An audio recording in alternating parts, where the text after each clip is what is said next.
subject Object Oriented Programming using Java. Myself, Alisha.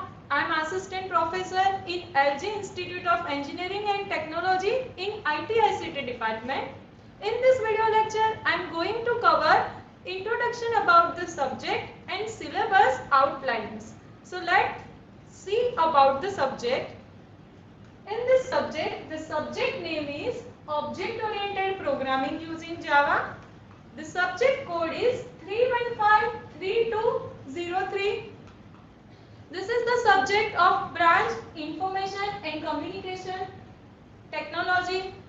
It is in semester number 5 and it is a course of Bachelor of Engineering and it is inside the university Gujarat Technological University.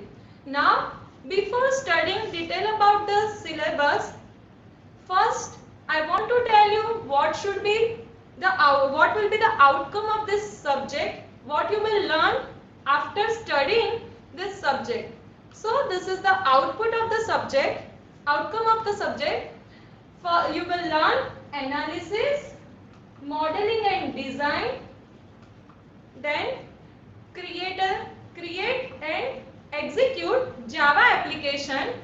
So after completing this course, you will learn how to analyze a object oriented software development, how to model and design one big application, how to create it and how to execute a Java application.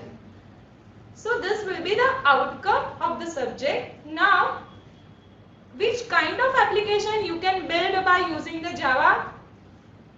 So here, these all are the applications that you can build by using the Java language.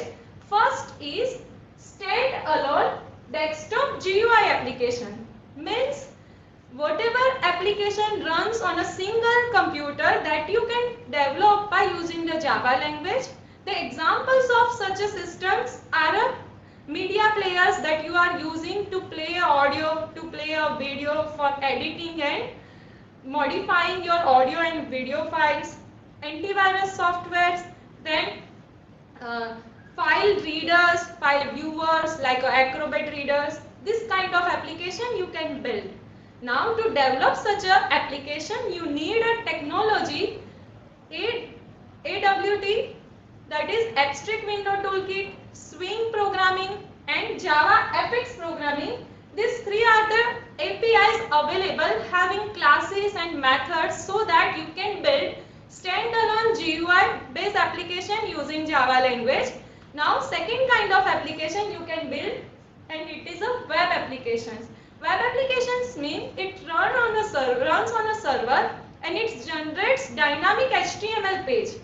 So by using the Java technology, you can create such a dynamic web pages in your web application. Such an application you all are using like a Wikipedia, any online shopping websites and the college information systems. The college uses to provide the information to the students. These all are the web applications. Many more are available and you are using daily basis. So these all are the applications you can develop by using Java, and the technologies to develop such a web application are JSP and servlets. So JSP and servlets are the technology which are used to develop a web application using Java language. The third kind is mobile application softwares.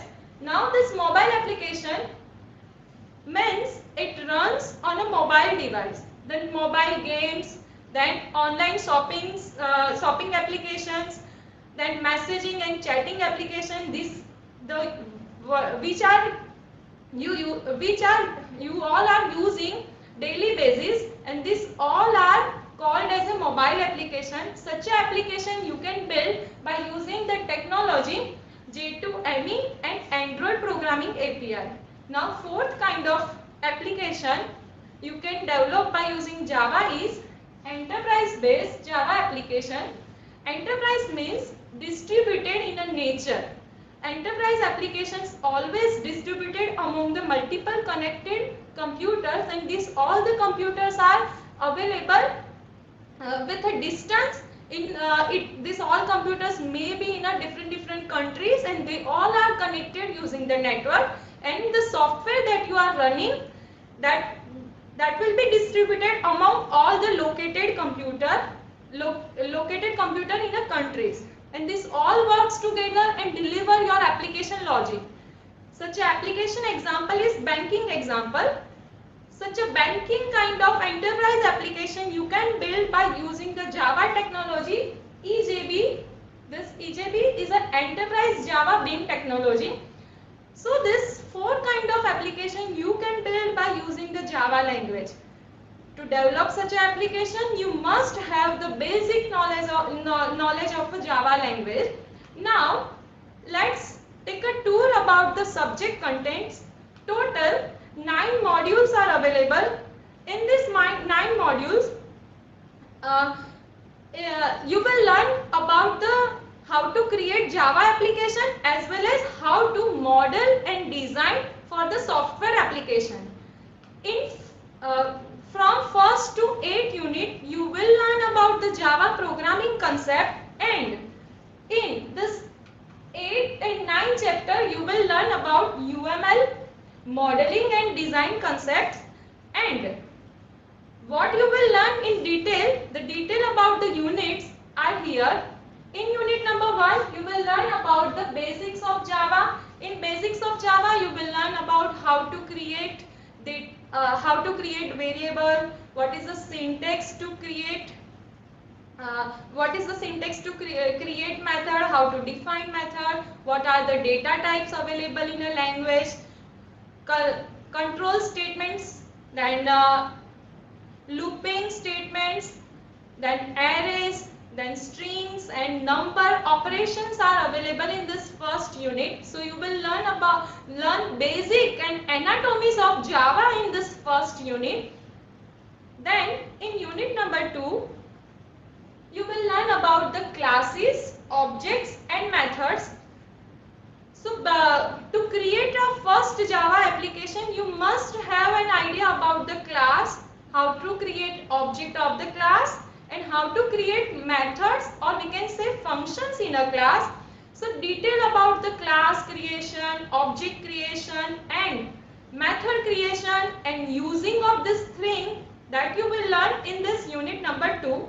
Now in unit number 3, you will learn about the inheritance and interfaces. Now in inheritance and interfaces, you will learn how to extend your existing code and how to override the existing code. So you can reuse your developed code and you can develop new classes. So it is called the inheritance. That means extension of your existing code in a new code. So that thing you will learn inside this unit number 3. Now in unit number 4, you will learn about the packages and exception handling. Now packages means grouping of the related class in a single module. This works like a folder, and whenever you are creating big application, you must have the knowledge about the packages. This package is also called as a application programming interface codes API, and these APIs we are using in our programs, and we can also create the package. Now exception handling, that means handle the runtime errors. Runtime errors, that means whenever user entering wrong input in your application, then also your application responds for the wrong inputs, and it generates some specific message that you have entered this thing wrong. Such a message you can generate, and though there is error in your program, then also you can continue with the execution of your program. Such a mechanism is available, and it is called as an exception handling mechanism, and that you will learn inside this unit number 4. Now in unit number 5, you will learn about the multi-threading programming. Multi-threading program executes multiple tasks of single application parallelly, so you can get your output quickly. And how to create this thing, you can create This thing you can achieve by using the thread concept. In this chapter, you will learn about how to create multiple threads in your application, how to execute all the threads parallelly, and how to create multi-threaded program. Right? Now, generally, whenever you are running multiple tasks in a single application parallelly, like a media players, like a video players, like a chatting application, you are chatting with multiple users simultaneously. At that time, you need the concept of multi-threading. Such a concept you will learn, that means executing multiple tasks parallelly. Such a concept you will learn inside this unit number 5. Now in unit number 6, you will learn about the IO programming. In IO programming, you will learn how to read files, how to write inside the files, how to process the files, how to append the files. So file processing as well as input processing, you will learn inside this IO programming unit number 6. Now in unit number 7, you will learn about the built-in APIs like a collection classes. This collection classes having built-in arrays classes, array linked list, queues, stacks. These classes are inbuilt and this works as a collection. This API you will learn how to use the built-in API classes in your program, and you can learn the networking API. In networking API, you will learn how to create network-based program. That means how to create chatting application, how to create a client server-based application, and this you will learn inside this unit number 7. Now in unit number 8, you will learn about the object-oriented concept, how to analyze your system for the object-oriented purpose, and class model. That means how to represent graphically your software using the class model. Class model having the graphical notation. So by using that notation, you can represent your whole object-oriented system with a diagrams. So in this chapter, you will learn the basic concept of object orientation, how to analyze your software for the object-oriented purpose, how to design and model your software, and you can create class model. Now inside unit number 9, you will learn about the state model and interaction model. Now in state model and interaction model, you can represent your system interaction of objects using graphs and using diagrams. So in this unit number 9, you will learn how to create state model using state diagram, and how to create interaction model by using use case diagram, by using sequence diagram, and by using activity diagram. So you will learn 3 diagrams inside interaction model, and you will learn 1 diagram, state diagram, in your state model. These all are the diagrams that you can use to represent your system graphically. So this 8 and 9 units are of UML language. Unified Modeling Language is a language to represent your system graphically. So this all about the subject units. Now, which software tool we will use for the development purpose? First, to create our source file, we need an editor.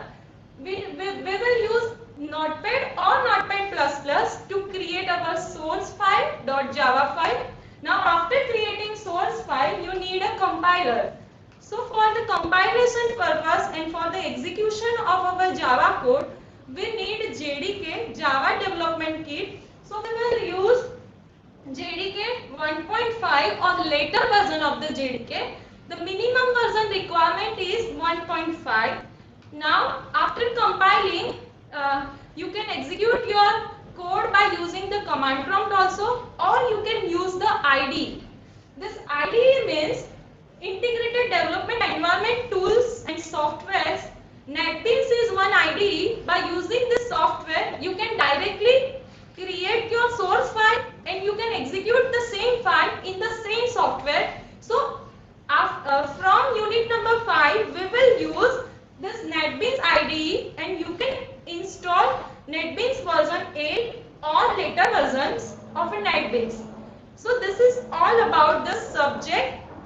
I will continue my next topic in my next video lecture. Thank you for watching my videos.